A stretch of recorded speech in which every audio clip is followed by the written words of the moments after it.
Hello, family. Welcome back to Wade in the Word. Today we'll be talking about enduring, and the verse that this episode will be revolving around is in Matthew 24:12 and 13. The verse says, "But he who endures to the end will be saved." And endurance is the ability to keep going in the face of hardships, adversity, and stress. What that pretty much means to me, I believe, is that the verse, "But he who endures to the end will be saved," is saying that knowing that we will have trouble in this life, that it won't be easy, that we have to die to ourselves and take up our cross, that it's not going to be easy, that we must just to keep going and in the face of those things, and just know that if we keep our eyes on God, and we keep Him in our thoughts, and that we just stay focused on His will in our life, that we will be saved, and that it'll all be worth it in the end. I've got a verse out of Romans 5 that talks about like endurance a little bit. Romans 5:3 and 4 says, "Suffering produces endurance, and endurance produces character, and character produces hope." So what this is saying is that suffering, when you're in suffering, when you're long suffering, which I'm pretty sure the Bible talks about us needing to be long suffering, when you suffer for so long, it'll just produce endurance. It becomes endurance. And then when you're enduring for so long, it becomes your character. It becomes a part of you, who you are.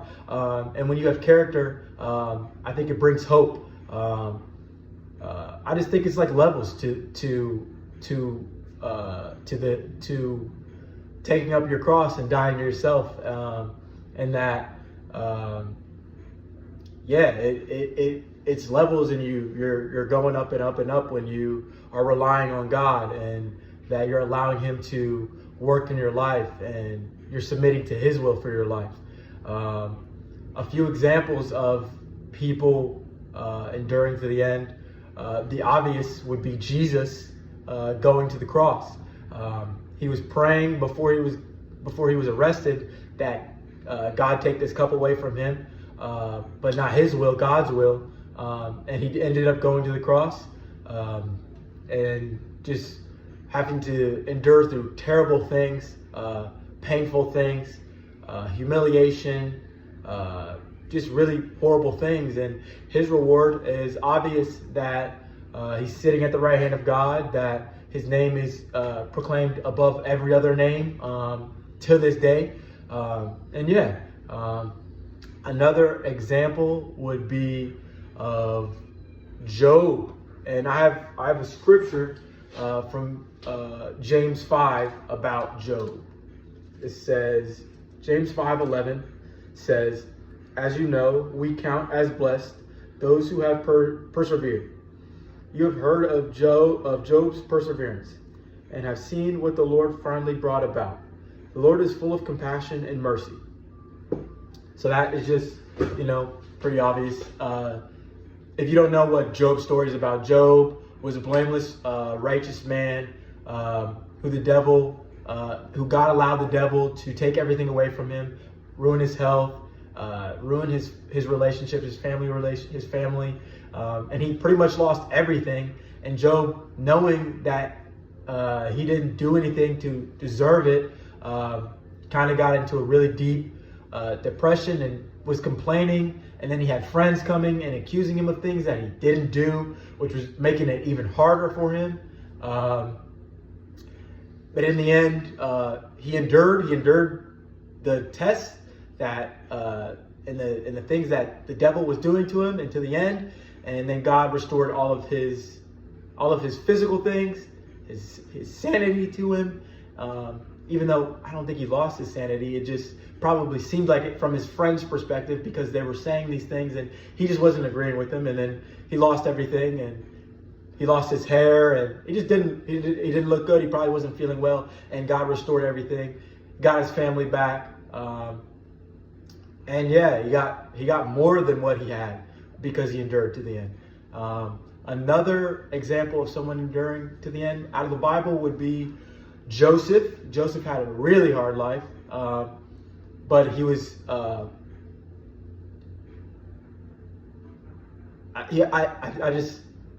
think he was.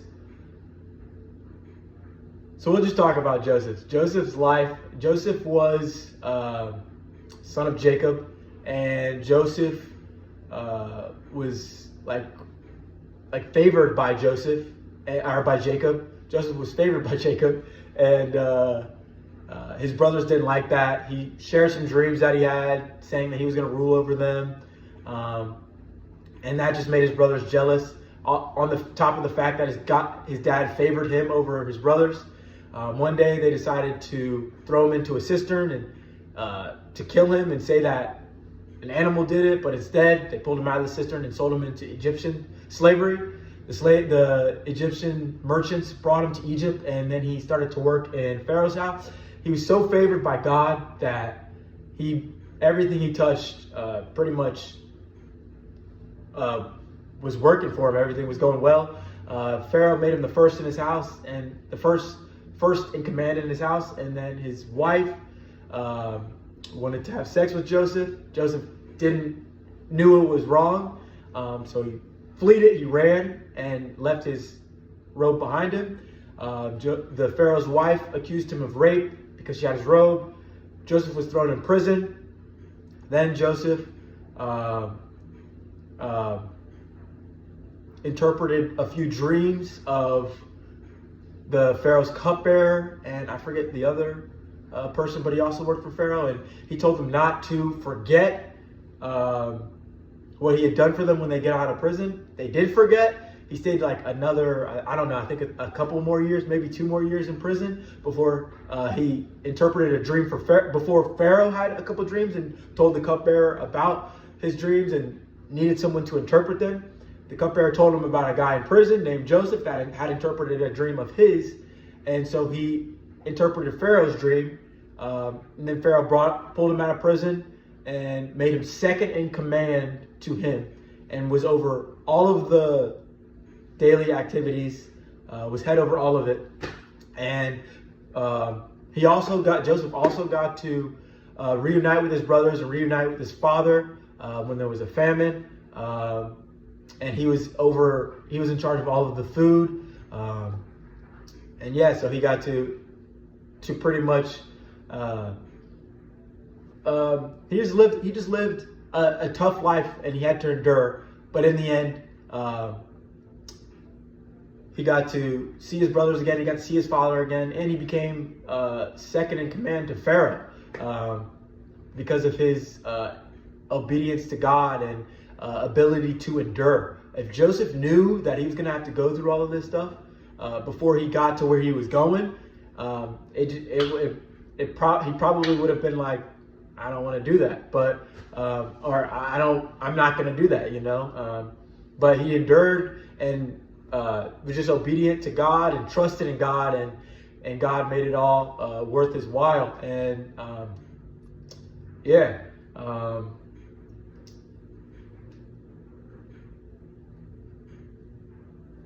for me, what this means to me and how I can apply it into my life is that you're not always going to have people around you who are agreeing with what you believe, what you're trying to push out into the world, and aren't going to believe things that are said about you, but that you must trust that God is guiding your life and that you're doing the right thing by submitting to God's will for your life and doing what he tells you to do, having an open mind and an open heart to the things that God is putting you through.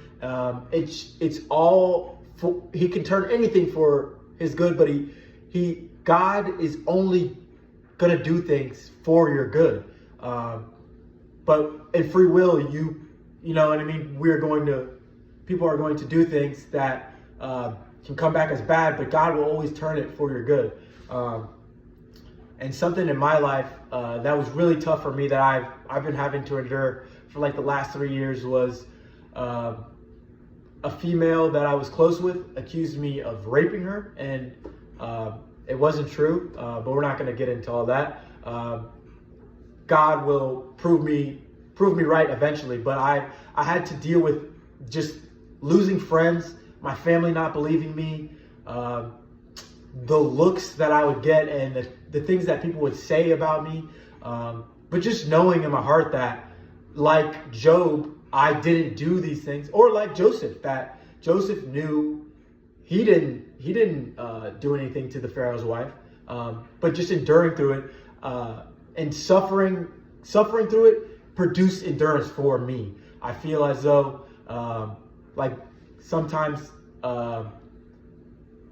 like a lot of these, I don't know. At least these past couple months, I've been really, really uncomfortable. And I think I've gotten so comfortable being uncomfortable that when I had like a week of just a smooth week, it was very peaceful. I was uncomfortable in that peace because I was like, I'm not used to this. But I think that was God showing me my suffering becoming endurance. And now I feel like I'm getting into a stage where it's becoming my character to just trust God in whatever I'm going through. But yeah, like knowing that she said these things about me, and we were also going to the same church.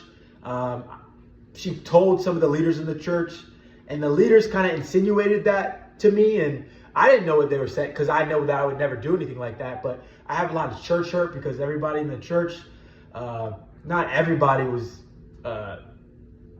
very rude, but there was a lot of people in the church that didn't treat me in the way that I felt that I deserved to be treated. But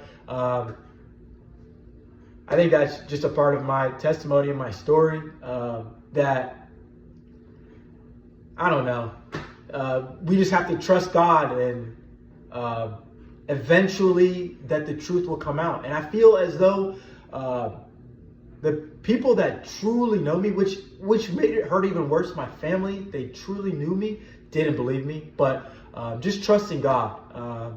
He's all you need. He's got everything, you know what I mean? He knows everything, and he will make everything right. And yeah, just trusting him that it's not what I want, but what he wants to happen will happen. And that the truth will come out eventually. But yeah, that's just something really tough that I had to endure through, and just trust God in it. And I feel as though I had a whole, it was about almost 2 years of just, there was a year that I didn't know that she had said this, but people were treating me really badly. And so that was uncomfortable. And then I found out through someone, and then I knew, like, knowing, I think, made it even more uncomfortable, the looks and the reason why a lot of my friends left me. But it was just a season of my life. I've had so much more peace this year, 2025, in the end of 2024, kind of turning my life to God, and just trusting the process of life and of submitting to God. But yeah, with that, I believe that this is a good place to stop. If you guys have anything that you believe I can improve on, anything I can add, please leave a like, subscribe, share this with someone, and give me like any feedback or what you believe that I should have added, or anything that should be added, or just, I don't know, whatever you feel, you know what I mean? Just write it down in the comments. I thank you guys for tuning in and listening to me every week. I ask you please come back and continue to support me. Thank you guys. Bye.